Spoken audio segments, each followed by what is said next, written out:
법무부의 검찰국장이라는 사람이 조국 장관이 취임한 직후에 검찰 고위급에다 이런 제안을 했대요. 윤석열 총장을 뺀 조국 특별수사팀을 만들자. 자, 이거 상식적으로 말이 안 되는 사건이죠. 왜냐하면 이미 조국 법무부 장관 일가에 대해서 검찰은 상당량의 압수수색을 해서 정보를 거의 확보하고 외국으로 도주한 조국 펀드 관련자들을 색출 중에 있고 또 그중에서 2명은 이미 구속영장이 청구된 상황인데, 이런 상황에서 이 수사팀을 진두지휘해왔던 윤석열 총장을 빼라. 이거는 뭐 거의 전횡에 가까운 뭐라고 표현해, 폭거라고 하기에 충분하죠.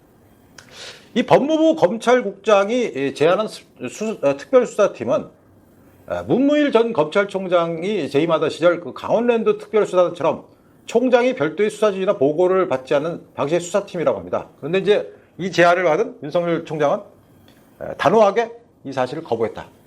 그래서 대검의 한 간부는 서울중앙지검 특수부가 전력을 다해 수사하는 상황에서 상식적으로 도저히 받아들일 수 없는 내용이라고 했다고 합니다. 그러자 법무부에서는 또 발뺌을 하고 났어요.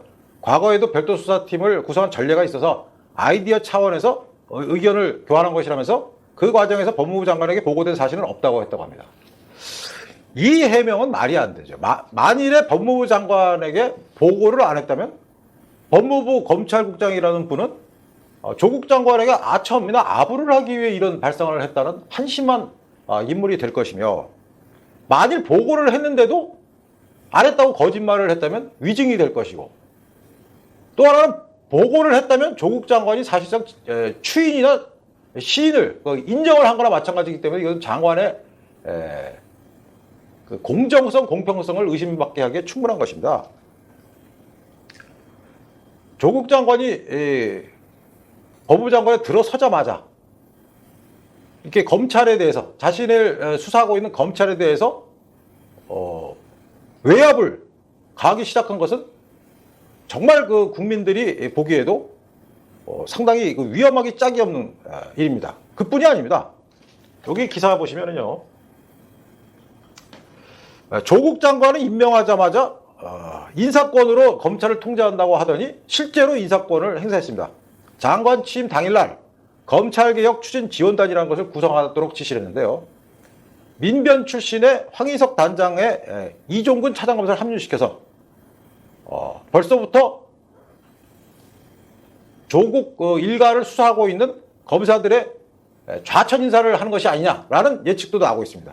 검찰 내부 역시 조국 법무부 장관이 검찰 흔들기를 이미 시작했다라는 불만을 표출하고 있습니다. 자, 지금까지 드러난 상황으로 보면은 조국 법무부 장관은 28일에서 한 30일 동안 언론과 검찰에 당한 수모를 첫날부터 반드시 안갚음하고야 말겠다는 결심을 했고, 그런 결심의 배경에는 문재인 대통령의 든든한 지원이 있었기 때문이라는 해석이 가능합니다. 이것은요, 현재의 정권이나 법무부 장관이 우리는 그 누구의 말도 듣지 않고 우리가 하고 싶은 대로 하겠다라는 마치 독재 시대를 연상시키는 행동들입니다. 만일에 조국 장관이 임명권을 행사를 해서 이 사건을 수사하고 있는 서울지검 특수 1부장이라든가 2부장이라든가 이런 사람을 교체해버리면 그야말로 검찰들은 한 방에 기운이 딱 빠지는 것이죠. 왜? 수사 지휘 라인에서 몇 명을 인사권 행사라는 명분으로 날려버리든가 좌천시켜버리면 사실상 조국 장관에 대한 수사를 중단하라는 무언의 압력이 아닐 수가 없습니다. 여러분도 뭐 당연히 그렇게 생각하실 거예요. 그렇다면 조국 법무부 장관의 검사들 힘빼기는 어떤 방식으로 실현될 것인가? 벌써 민변 출신의 인사들이 등장하는 것을 보면 민변 출신의 인사들을 검찰의 주요 요직에 기용하는 방안, 또는 민변 출신의 변호사들을 동원해서 검찰의 주요 간부에 대한 감찰을 맡기는 방안, 뭐 다양한 방식들이 있겠죠. 이런 방식들이 된다면 거의 실체가 드러나기 시작한 조국 일가의 사건들, 특히 가장 중요한, 그 중에서도 가장 중요한 조국 일가 펀드라고 불리는 그 검은 돈의 실체는 영영 판도라의 상자에 다시 갇히게 돼서 언제 그 진실이 밝혀질지를 모르는 상황입니다. 법무부가 조국 장관에 의해서 구성된 검찰개혁 추진지원단이라는 그 면면을 보면은요, 검경 수사권 조정과 고위공직자 범죄수사처, 약칭 공수처 설치 법안에 대한 국회의 입법 활동을 지원하면서 검찰 개혁 업무를 맡는다고 합니다. 그러니까 검사들 위해 민변 출신 변호사들을 대거 포진시켜서 검찰을 이리 흔들고 저리 흔들고, 이리 망신 주고 저리 망신 주고, 이리 딴지 걸고 저리 반대하고 하면서 사사건건 그게 검찰의 수사에 개입을 하게 된다면 뭐 당연히 수사검사들은 기운이 쫙 빠지겠죠. 이 민변 출신의 이번에 임명된 황모 국장을 보면은 민변 대변인과 사무차장을 지냈고 노무현 정부 시절에도 사법개혁추진위원회에 몸담은 인물이라고 합니다. 전임 박상기 장관의 탈검찰화 방침에 따라서 처음으로 검사 출신이 아닌 법무부 인권국장이 됐죠. 그리고 2012년 총선 때는 더불어민주당의 예비 후보로 출마해서 선거 포스터에 검찰과의 전쟁 등의 문구를 당시 적어서 화제가 되는데, 이 검찰과의 전쟁이라는 선거 포스터를 당시 서울대 법대기 교수이던 조국 장관이 SNS에 그걸 올려서 공유하기도 했다고 합니다. 그러니까 상당히 인연이 많은 거죠. 그리고 이종근 차장검사, 그러니까 검찰개혁 추진 지원단의 이종근 차장검사는 또 어떤 사람인가 찾아보니까 노무현 전 대통령이 이제 스스로 목숨을 끊은 직후인 2009년 6월에 검찰 내부망에 검찰 수사를 비판한 글을 올렸고 2017년 8월에는 박상기 전 장관의 정책부 장관으로 발탁됐어요. 그래서 이분을 두고는 법무부의 숨은 실세가 바로 이종근 차장검사다라는 얘기도 나왔다고 합니다. 자, 저희는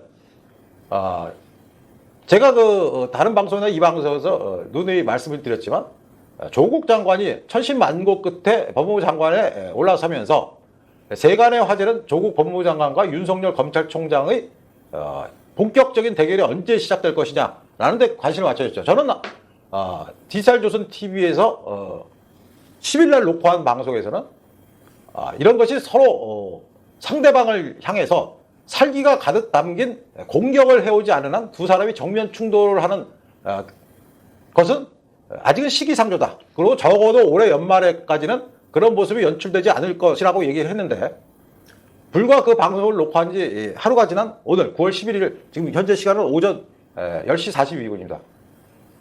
불과 하루 만에 조국 장관의 선공이 시작된 거죠. 벌써 두 합을 날렸어요.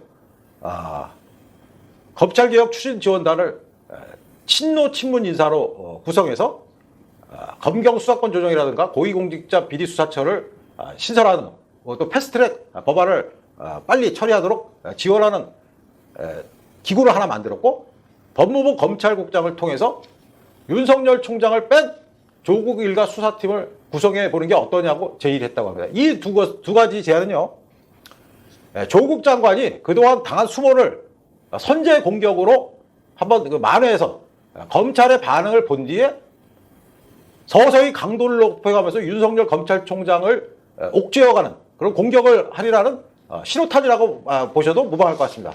자, 그렇다면 윤석열 검찰총장은 어떻게 반격에 나설까? 반격에 나설 것은 카드가 여러 가지가 있지만 그중에 제일 강력한 카드는 바로 조국 펀드에 대한 수사 내용을 일부 발표한다든가, 아니면 조국 일가의 관련자들을 검찰로 소환하는 이런 두 가지 방안 중에 하나가 되지 않을까 저는 감히 예측을 해봅니다. 자, 이제 국민 여러분들이 걱정하시던 조국 장관과 윤석열 검찰총장의 대전, 큰 싸움은 조국 장관이 먼저 선제 공격 두 번을 하는 것으로 서서히 막이 오르고 있습니다. 과연 검찰은 어떻게 반격을 하고 이에 대해서 조국 장관은 어떤 식으로 또다시 2차 공격을 가할지 국민 여러분과 저는 끝까지 한번 지켜보겠습니다. 예. 우리가 항상 이 판도라의 상자라고 불리는 조국 펀드는 제가 다른 방송에서, 그러니까 요게 방송이 끝난 후에 별도의 방송으로 제가 한번 소개를 드리고자 합니다만, 오늘 아침 신문에 나온 바에 따르면 판도라의 상자 조국 펀드가 청와대 민정수석실 턱밑까지 번졌다라는 특종 기사가 나왔습니다. 이것은 뭐냐면 당시에 청와대 민정수석 비서관을 하던 조국 장관의 턱밑, 그게 바로 누굽니까? 버닝썬 사건에서 경찰총장으로 불렸던 윤국은 총경이 조국 펀드에 개입이 되어 있다, 이런 발표였습니다. 네, 이것은 제가 별도의 방송으로 여러분께 보도를 해드리겠습니다. 예, 문갑식의 진짜TV는 추석 연휴를 맞아서 매일 하루도 빼지 않고 뉴스를 전할 예정입니다. 그래서 제가 지금 오전 8시 30분부터 나와서 지금 2시간이 넘게 이 방송 저 방송을 지금 만들고 있는데, 자칫하면 추석에도 출근해서 생방송을 찍을 일이 생기지 않을까 하는 우려가 깊어지고 있습니다. 그만큼 현재의 정권은 막무가내 좌우를 또 국민들의 여론을 고려하거나 시선을 의식하지 않고 자기들이 하고 싶은 대로 마구잡이로 해야 되는 그런 정권임이 이미 드러났지만 조국 법무부 장관 임명으로 재확인을 시켜주고 있습니다.